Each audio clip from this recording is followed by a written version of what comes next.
Okay, let's do it. I got a bunch here. These are from a record fair. The first one, this is the second to last Joni Mitchell album, LP, whatever, that I was looking to get. This just leaves me with, funnily enough, blue to get because it's the most expensive, and well, you don't actually see it out and about that much. I think I've seen it out once. But anyway, this is Clouds from 1969. Not a favourite of mine, but I mean, it's as good as the first album, I guess. Obviously enjoy it enough to want to get it. But yeah, this is a European version. Paper sleeve's pretty good. And the record itself. So what about that? I got it for about the price I would expect to get it on Discogs, but obviously with no delivery, so it's hard to say no. This was the last one I got after already spending way too much money, but I was just like, I'm gonna save that money in the long run, but is that a fallacy? Maybe. I guess the company that was, the shop that was selling this, called OBI Studios. So they got this sort of fake OBI that goes around it here, which is kind of cool, but obviously not an official thing or anything. But there we go. One away. I suppose I'll get blue at some point. I'd better. Anyway, going about 10 years, more than 10 years later than that, I think. When was this? 1981, something like that. This is The Dreaming. This is the first time I think I've actually seen this out and about. I see all the other Kate Bush albums that I'm not bothered about, like Hounds of Love and whatever the hell else kick inside. But finally, The Dreaming is about the only one by Kate Bush I've actually been able to fully enjoy, if you can believe it. And it looks pretty good.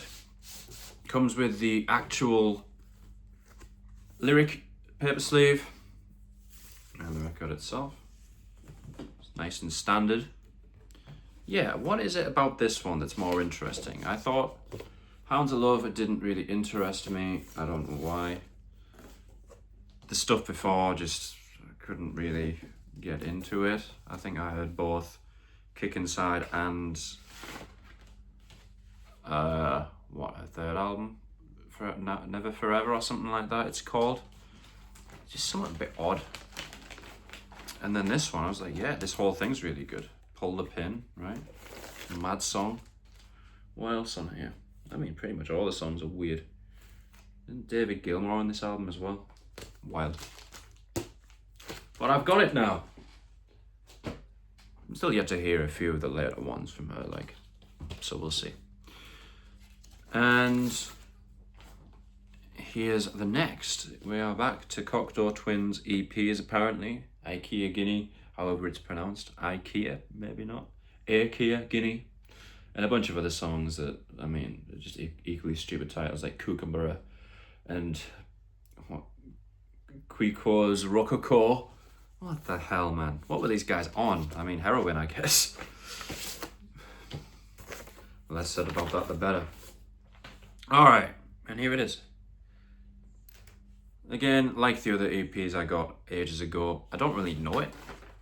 I don't know it at all, to be honest. But Cocteau Twins, every song they ever made was worth listening to be fair.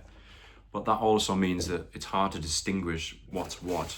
I'm starting to get there with identifying which Cocteau Twins sound matches with which album, right? Obviously I know Heaven and Las Vegas, but the other stuff, not too well.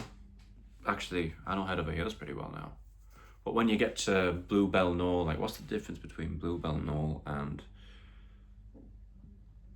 I don't know, an EP that came out at that time? Come to think of it, the albums are pretty distinct, aren't they? You got the first one, Garland's, is pretty obviously sparse. It's very much proto Treasure, but at the same time, it sort of sounds like gothic rock, early gothic rock. Then you got Head Over Heels, which I think I've just listened to a lot, but it has that still a lot of sparseness. Treasure is just way darker. Then what, Victorialand, there's barely any drums in it. Ethereal Wave. Bluebell Knoll, I suppose, is kind of like the gap between Victorialand and Heaven in Las Vegas. Then they went full pop in Holv. After that, Four Calendar Cafe, Milton Kisses, I guess they were kind of the same, more shoegazy.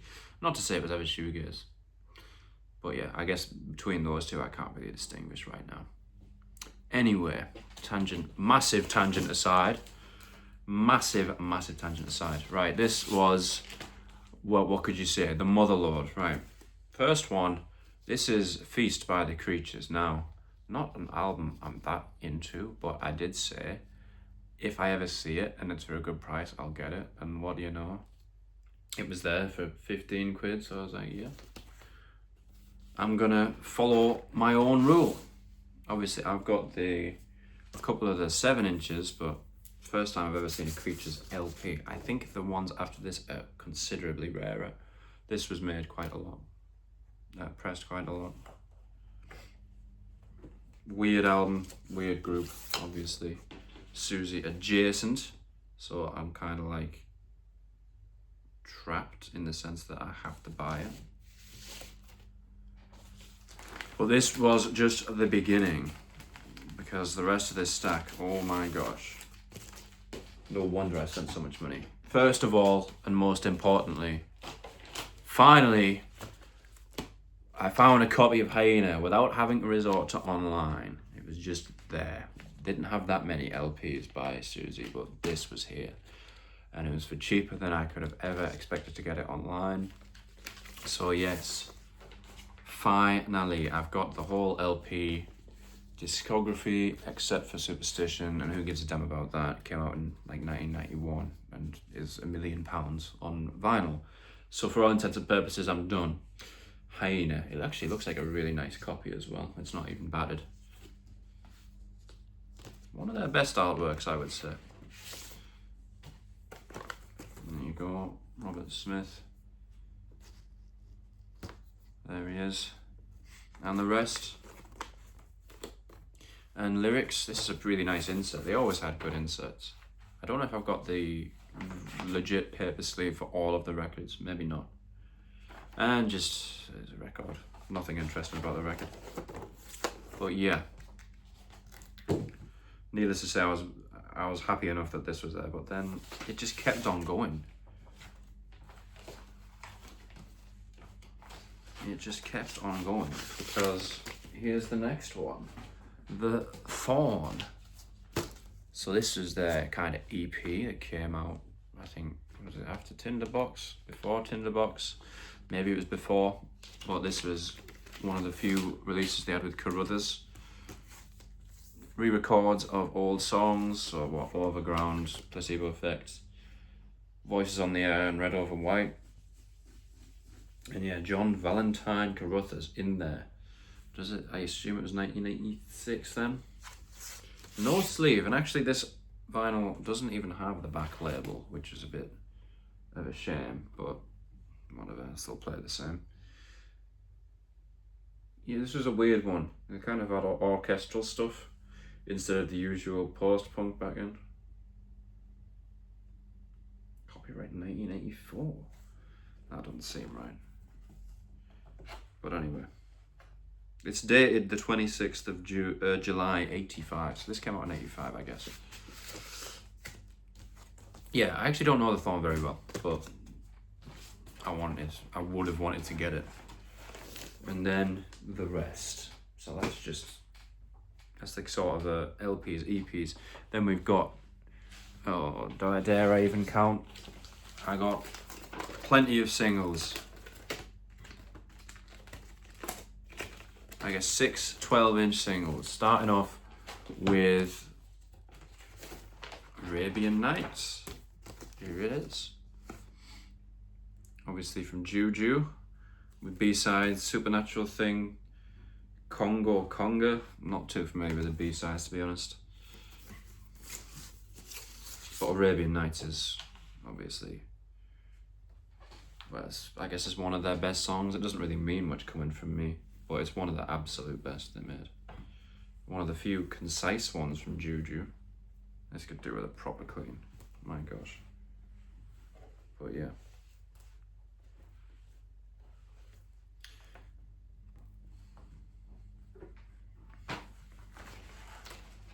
So that's the first one. Wow, you are an idiot.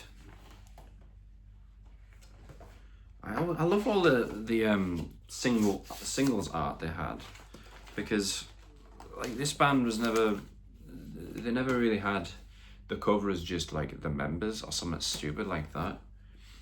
I guess there was things similar to that, for instance, in like Through the Looking Glass, but that was even that was clever. But what was it, Kaleidoscope, I guess, was kind of a group picture, but not quite.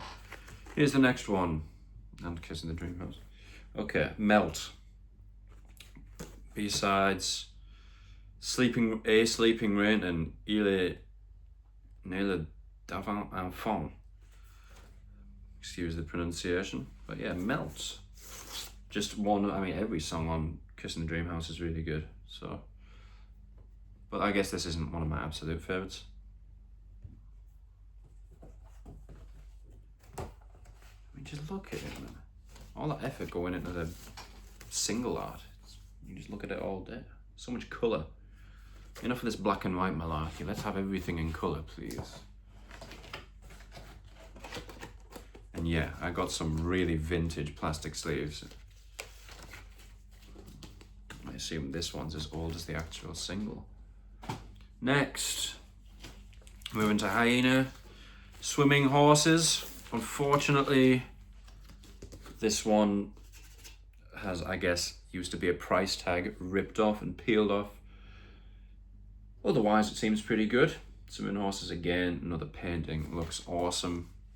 B-sides, Let Go and The Humming Wires. Inside, this one actually has a sleeve, bit of a sleeve. Don't know if it originally came with it, but yeah, record looks good. That's good. Swimming Horses is pretty good. Kind of a, I wouldn't ever say it was one of the standout tracks on Hyena. I don't know if I can comment anymore because I just know all the songs so well now that nothing stands out. It's just like, oh yeah, I love all the songs. What does it matter? But this one does. Here we go. Cities in Dust.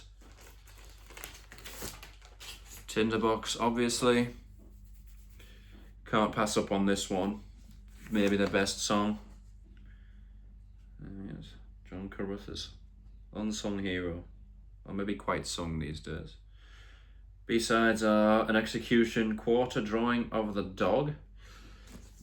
They had a lot of B-sides in there. They're basically 2 per 12 inch. Got this very sexual label, and then the other side, song titles.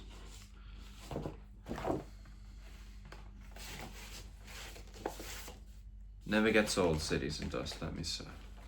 Nor does Tinderbox, nor does the entire discography apparently.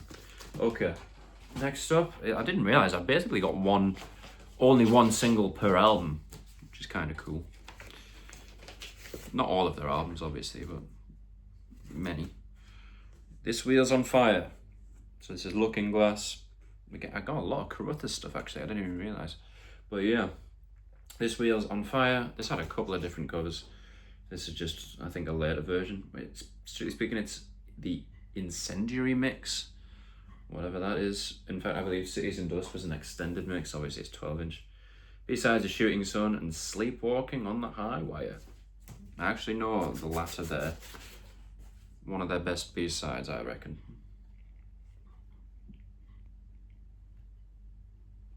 Yeah, seeing all these labels makes me disappointed that the Thorn doesn't have this, because these labels are always pretty interesting, actually. Okay, and then finally we've got another one from this era. I'm actually not sure. It wasn't on an album, which makes it, I guess, even better.